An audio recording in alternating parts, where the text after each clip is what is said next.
How are you doing, everybody? Welcome to Russell Heritage Golf. Hopefully you guys are all keeping really good. Today we're going to be talking about how to get rid of that early hip extension, and we're going to do it in a fashion of like a very simple step-by-step guide. So things that you can do at home practicing or down the driving range practicing to make sure that you don't do it anymore.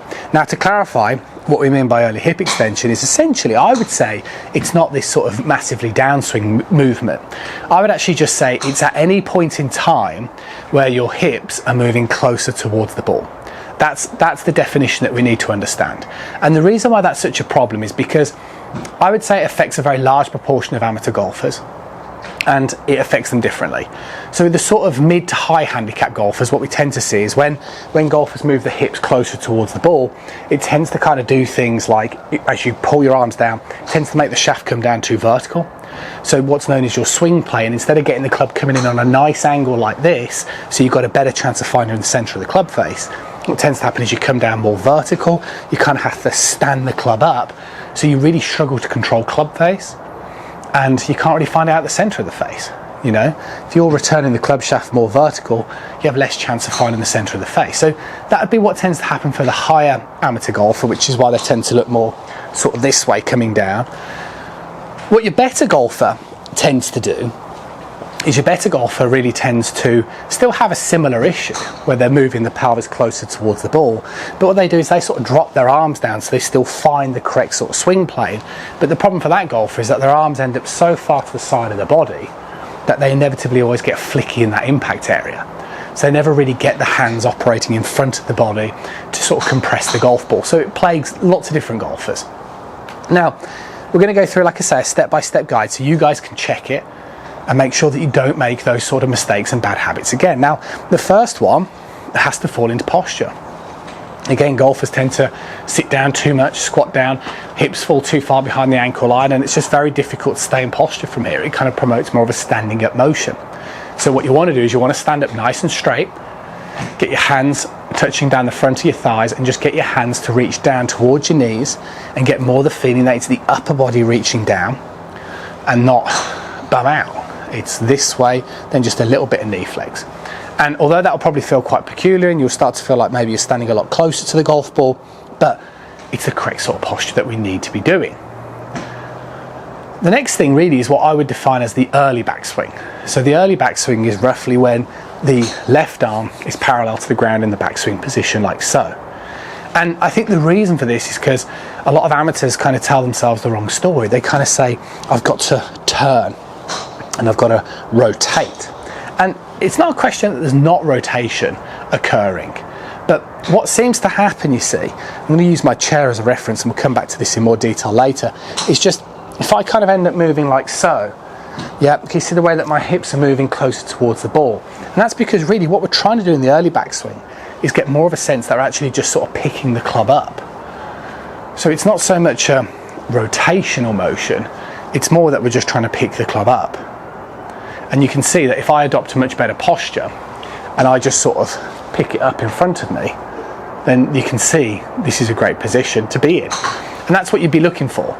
So if we were using checkpoints, we've got the chair about 2 to 3 fingertips distance away from my posture.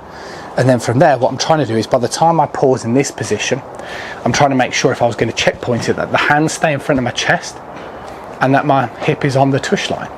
But if you kind of start turning too much, you'll notice your hands go way deeper and you shoot away from the line. So that's definitely problem number 2.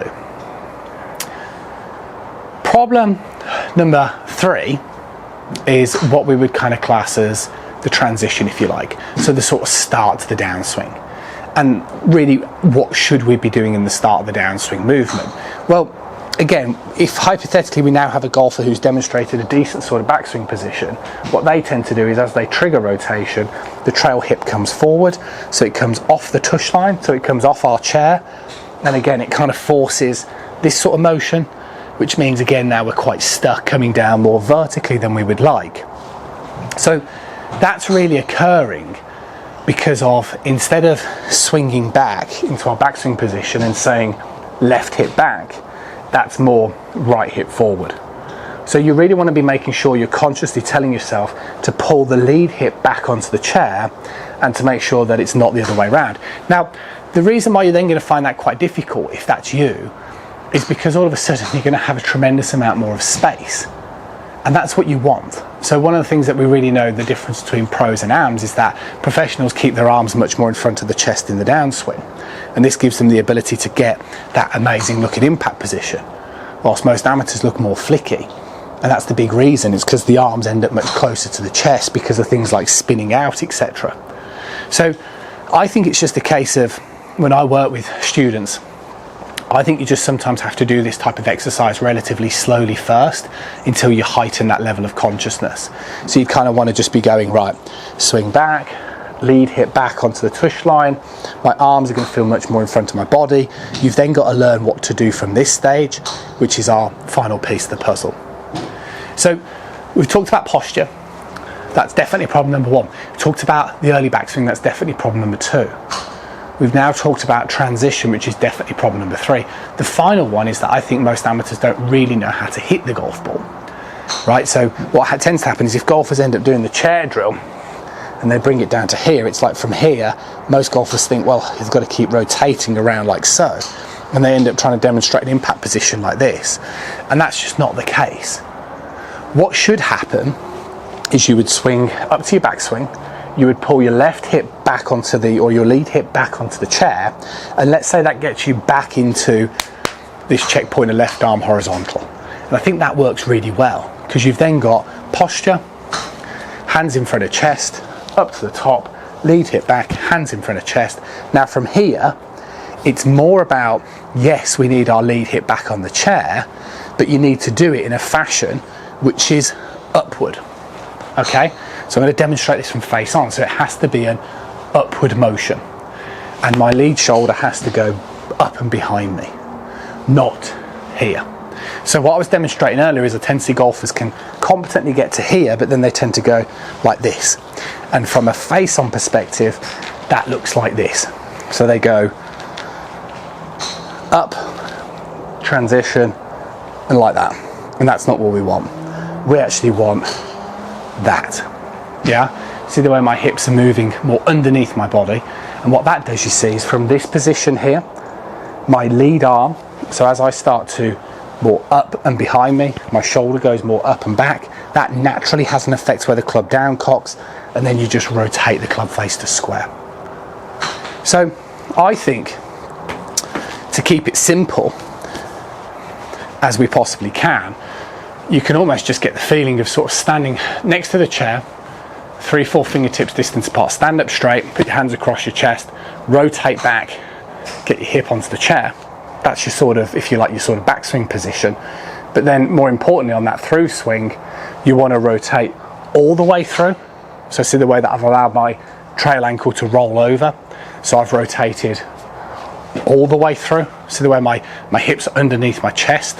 I'm not here, I'm underneath my chest. So I go 3-4 fingertips distance away, standing up straight, shoulders are horizontal, and then I find it. And then my foot would fall more like so. And that's that sort of feeling that you want to be having here. Okay? This way. So these are the sort of things that obviously we can come back to, and something that we haven't talked about on the channel as much recently, but it's a really important thing. If you can get that sort of pivoting action in how your sort of body and this sort of lower body behaves, it's going to give you a much better chance of finding consistency for a number of reasons. So what I'm really hoping is that the diagnosis will help in terms of the areas that you need to be checkpointing, but I think the last point, which we'll talk about again in an upcoming video, is that hit. It's understanding that once you get to this point in the golf swing, it's understanding that you need to be getting up through that stage in time, not trying to swing down and around. That's it for today. I'll catch up with you guys again really soon.